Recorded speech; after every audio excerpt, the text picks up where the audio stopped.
Africa is not a continent that has gone through the industrial transition. It's a continent that's just beginning that industrial transition at a time, suddenly, when it can't count on benefits like cheap oil, like many developed economies were able to count on. Costs of oil are just going to continue to rise. Resource scarcities are going to continue to have the impacts. Taxation on emissions into the atmosphere are going to be introduced, which means Africa is going to have to find a different way. But what's the knowledge base for that?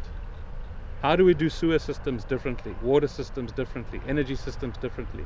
How do we configure what a city means differently? How do we find sustainable food supplies in a context where you can't just put fertilizer into the ground? You have to depend on ecosystem services. Part of this study is also to study the response of these species to fertilizers. Right now they just grow in disturbed land or in the wild, but no fertilizers are added.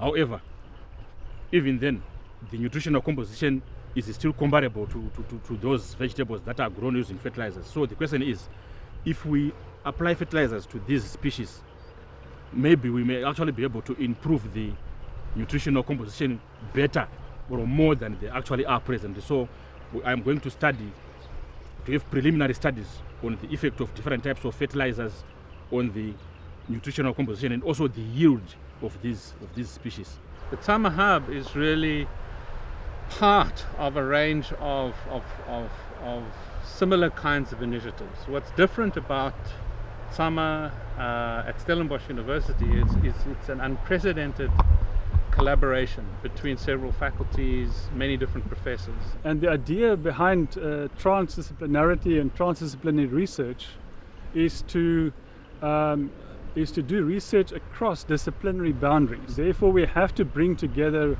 some natural and social scientists to put heads together and think outside the box in terms of how we could find possible solutions.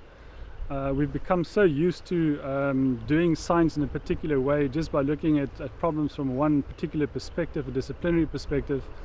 But the idea with a transdisciplinary program is to, as I said, to bring people together from different walks of life and different disciplines to sit down and look at some solutions. This is all very, very new frontier knowledge stuff. What's happening with the TsamaHub at Stellenbosch is a collaboration to put in place the beginnings of what such a knowledge base would be. There's a very long way to go.